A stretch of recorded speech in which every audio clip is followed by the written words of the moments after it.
मैं शुभ्रा शुक्ला आप सभी का मेरे YouTube चैनल डॉक्टर एडुजोन में स्वागत करती हूँ। सो ESIC के वीडियो में हमारे काफ़ी सारे स्टूडेंट्स के कॉल आए और काफ़ी के बहुत सारे डाउट्स थे। मैम IP वॉट सर्टिफिकेट का डेट कब आएगी, नोटिफिकेशन कब आएगा और कब फॉर्म रिलीज होगा। मैं आपको डिटेल में सारी ESIC IP वॉट का सर्टिफिकेट कैसे अप्लाई करते हैं, कौन कौन से कॉलेजेस हैं, इस साल कितनी सीट्स रिजर्व हैं फॉर IP वॉट कोटा, ये सारी डिटेल्स इस वीडियो में आपको देने वाली हूँ। तो वीडियो के अंत तक ज़रूर बने रहिए। जैसे ही आप www.esic.gov.in पे जाएंगे, आपके पास ये पेज ओपन होगा जिसमें यहाँ पे आपको नोटिस शो हो रहा है ग्रीन लाइन में, उस पर आपको क्लिक करना है। सबसे पहले है हमें देखनी है कि सीट्स इस साल कितनी मिली है IP वॉट कैंडिडेट्स के लिए। तो हमारे पास टोटल नंबर ऑफ कॉलेजेस हैं 19 जो आपके स्क्रीन पर आपको शो हो रहे होंगे, और सभी कॉलेजेस में IP वॉट की जो कोटा है उसकी कितनी सीट्स रिजर्व की गई हैं वो भी आपको स्क्रीन पर शो हो रही होगी। इन सभी कॉलेजेस में एडमिशन लेने के लिए काउंसलिंग में ही पार्ट लेना पड़ेगा। तो टोटल नंबर ऑफ सीट्स है जो IP वॉट कैंडिडेट्स के लिए है वो है 695, and for dental college 28 seats reserve की है। डेंटल कॉलेज एकमात्र डेंटल कॉलेज है ESIC dental college Gulbarga Karnataka में है जो। इसके बाद नर्सिंग के कॉलेजेस की बात करें तो दो नर्सिंग के कॉलेजेस हैं। ESIC नर्सिंग कॉलेज एक बेंगलुरु कर्नाटका में है और ESIC nursing college Gulbarga Karnataka में, जिसमें 30 सीट्स अलॉट की गई है IP वॉट कोटा के लिए। 60 सीट्स आपकी टोटल। नेक्स्ट टॉपिक में बात करते हैं जो कि है एलिजिबिलिटी क्राइटेरिया।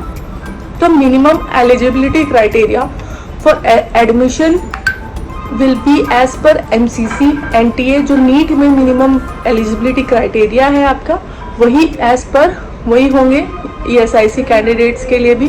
एप्लीकेंट के पास एक valid ward of insured person certificate जो कि IP what certificate issue bye ESIC होना चाहिए, जो कि इस वीडियो में आपको मैं बताने वाली हूँ कि कैसे अप्लाई आपको करना होगा।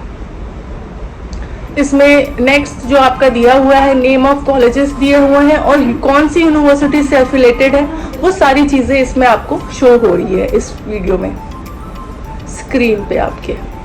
अब अगर आपको नीट की काउंसलिंग करनी है इन कॉलेजेस में तो आपको www.mcc. और आपको www.mcc.nic.in एंड esic.gov.in, ये दोनों को रेगुलरली फर्दर डिटेल्स के लिए आपको चेक करते रहना होगा। अब हम सबसे इम्पोर्टेंट टॉपिक पे आ जाते हैं कि IP वॉट की सर्टिफिकेट्स में कैसे। आपके पास एक डिस्प्ले ओपन होगा जिसमें कि लिखा होगा apply for ward of IP certificate. आपको उस डिस्प्ले पे क्लिक करना है। उसके बाद लॉगिन में जाना है। लॉगिन में जाने के बाद OTP आएगा। OTP उसी नंबर पे आएगा जिस नंबर से आपका ESIC कार्ड रजिस्टर्ड है, वो इंश्योर्ड पर्सन के ही नंबर पे आपके OTP आएगा। आफ्टर आप लॉगिन कर लेते हैं, OTP डालने के बाद आपको कैंडिडेट्स की सारे फॉर्म ओपन हो जाएगी और उसकी सारी डिटेल्स आपको फॉर्म में डालनी होगी। अब इसमें क्या क्या डॉक्यूमेंट्स आपको अपलोड करने होंगे। Passport size photograph of ward of IP candidate. हाँ, इसमें कई बच्चों ने इसमें भी मुझे कॉल करा है और इसमें भी वो कंफ्यूज हो गए। उन्होंने इंश्योर्ड पर्सन का फोटो डाल दिया कैंडिडेट की फोटो की जगह। तो IP कैंडिडेट अलग होता है और IP इंश्योर्ड पर्सन अलग होता है। ये बात का बहुत अच्छे से आपको ध्यान रखना पड़ेगा।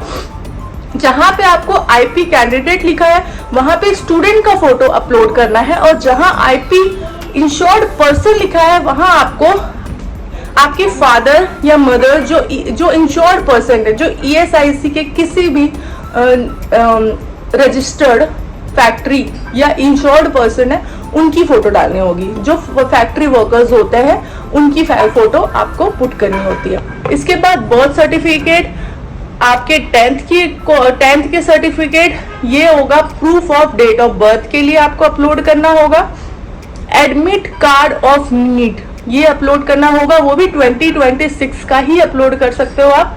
और सिर्फ फीमेल कैंडिडेट्स के लिए आपको एक एफिडेविट सबमिट करना होता है। आपने कॉम्पिटेंट अथॉरिटी से आपने सारे डॉक्यूमेंट सबमिट कर दिए तो system generated word of IP certificate आपको डाउनलोड करने का ऑप्शन आ जाता है। जब आपने सारे डॉक्यूमेंट्स अपलोड कर दिया, सारे फॉर्म फिल कर दिया, तो इसके बाद आपके पास आ जाता है डाउनलोड का ऑप्शन। और candidate can track the status, वहाँ पे स्टेटस आएगा आपका इशूड, रिजेक्टेड। जिन भी कैंडिडेट्स का स्टेटस रिजेक्टेड आएगा उनको आईपी बोर्ड सर्टिफिकेट के लिए वो रिजेक्ट हो गए होंगे, और जिनका इशूड आएगा उनका मिनिमम 1 to 2 डेज में आईपी बोर्ड की सर्टिफिकेट उनको मिल जाएगा। यूजर नेम और पासवर्ड आपको याद रखना है, किसी कॉपी में आप लिख के रख ले, क्योंकि ये बाद में भी आपको काम आ सकता है। डेट्स है आईपी बोर्ड सर्टिफिकेट के फॉर्म फिलिंग की, वो 30 अप्रैल 2026 से स्टार्ट हो रही है और एंड हो रही है 28 मई 2026 11:59 में। द लास्ट डेट जो होगा अवार्ड ऑफ आईपी सर्टिफिकेट 31/5/2026 है। और एनी चेंज इन डेट और कोई भी चेंज अगर आता है तो वो ESIC की वेबसाइट में आपको पब्लिश करते हैं। ट्यूशन फीस, तो ट्यूशन फीस बहुत नॉमिनल होती है इन कैंडिडेट्स के लिए। आईपी बोर्ड कोटा के जो एडमिशन लेते हैं उनकी ट्यूशन फीस 24,000 है per year. And university charges as per actual.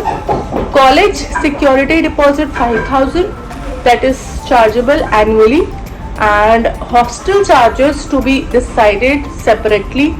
Hostel and mess security to be decided separately, and mess charges as per actual. Okay, so this is the total figure.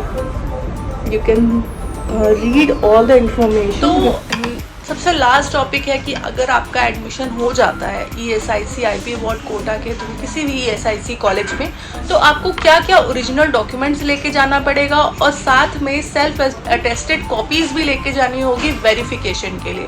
सबसे पहला है ESIC पहचान card, copy of birth certificate या 10th की certificate for date of birth proof, and 12th की certificate लेकर के जानी पड़ेगी। अगर आपके पास 12th का ओरिजिनल मार्कशीट नहीं है तो आपको प्रोविजनल लेकर के जाना होगा। इसके बाद national eligibility cum entrance test, NEET के जो एडमिट कार्ड भी लेके जाना है, नीट का स्कोर कार्ड भी आपको लेकर के जाना है, ऑल इंडिया का, ऑल इंडिया रैंक के लिए।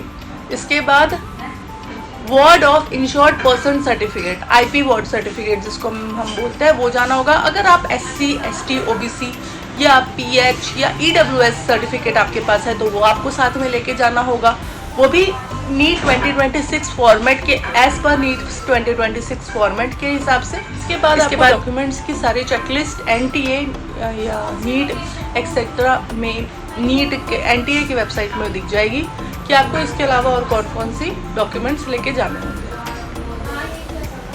सीट अलॉटमेंट जो होता है ये MCC के द्वारा ही किया जाता है फॉर MBBS एंड BDS।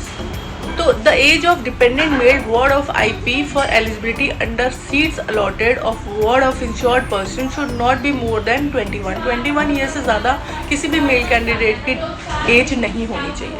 तो जैसा कि इस वीडियो में मैंने बताया, आई होप आपके सारे डाउट्स क्लियर हो गए होंगे ESIC IP वार्ड सर्टिफिकेट के रिगार्डिंग।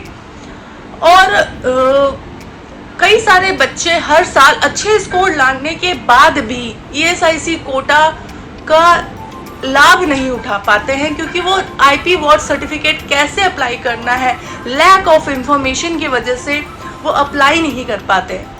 तो अगर आपको कोई भी डाउट है ये सर्टिफिकेट को अप्लाई करने में, या नीट की काउंसलिंग से रिलेटेड भी अगर आपको कोई भी डाउट है, तो आप दिए हुए नंबर पे कॉल कर सकते हैं। और अगर आप चाहते हैं कि हम आपकी काउंसलिंग बुक करें या हम आपकी काउंसलिंग करें, तो आप अपनी काउंसलिंग अभी से बुक करवा सकते हैं।